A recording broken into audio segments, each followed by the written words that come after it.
ഇടക്കൊച്ചി സാംസ്കാരിക വേദിയുടെ രണ്ടാമത് നാടകോത്സവത്തിന് തിരിതെളിഞ്ഞു. സംഗീത നാടക അക്കാദമി എക്സിക്യൂട്ടീവ് അംഗവും മുൻ എംഎൽഎയുമായ ജോൺ ഫെർണാണ്ടസ് സമ്മേളനത്തിന്റെ ഉദ്ഘാടനം നിർവഹിച്ചു.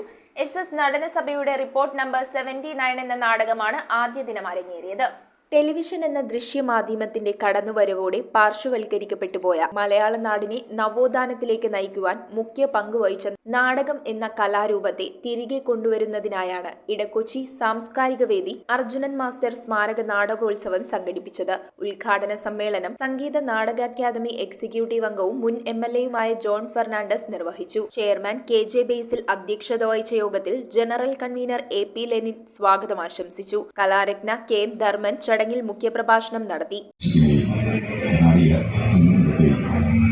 പിഴപിരിച്ചെടുക്കാൻ പറ്റാത്ത തരത്തിൽ സമന്വയിപ്പിച്ചുകൊണ്ട് മെലഡിയുടെ രാജാവ് എന്ന് പരിശേഷിപ്പിക്കുന്ന അർജുനൻ മാസ്റ്റർ എന്ന മഹാപ്രതിഭയെ അനുസ്മരിക്കേണ്ട വലിയ ഉത്തരവാദിത്വവും councillor Abhilash Thoppil, PMSC bank president KP Selvan, convener PB ഷഡാത്മജൻ എന്നിവർ ആശംസകൾ അർപ്പിച്ച് സംസാരിച്ചു. ഒരു കൂട്ടം നാടക സ്നേഹികളായ മനുഷ്യർ അവരൊരു തീരുമാനമെടുക്കുകയും നമുക്ക് ഇടക്കൊച്ചിയിൽ ഒരു തുടർച്ചയായിട്ടൊരു നാടകം നമുക്കിവിടെ നടത്തണം.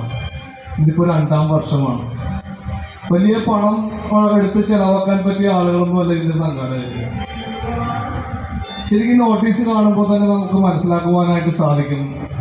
ശരിക്കും തീർത്തും ജനകീയമായിട്ട് ജനങ്ങളിൽ നിന്ന് അവർക്ക് പറ്റാവുന്ന സഹായം മേടിച്ചുകൊണ്ട് ഒരു വലിയൊരു ചടങ്ങ് ഇവിടെ സംഘടിപ്പിച്ച് ഇടക്കൊച്ചിയിൽ. പങ്കെടുക്കാനെത്തിയ നാടക ട്രൂപ്പുകളിലെ അംഗങ്ങൾക്ക് വേണു വെമ്പിള്ളി ഉപഹാര സമർപ്പണം നടത്തി. SS നടനസഭയുടെ റിപ്പോർട്ട് നമ്പർ 79 എന്ന നാടകമാണ് ആദ്യ ദിനം അരങ്ങേറിയത്. News bureau, Kochi. തറവാട്ടിലേക്ക് സാധനങ്ങൾ വാങ്ങിയ കട ഇത് തന്നെ. ഇനി ഒന്നും നോക്കണ്ട, കണ്ണടച്ച് വാങ്ങിച്ചോ. ഏത് ഐറ്റത്തിനും ഞാൻ ഗ്യാരണ്ടി. ചേന്നാട്, തലമുറകൾ കൈമാറുന്ന വിശ്വാസം.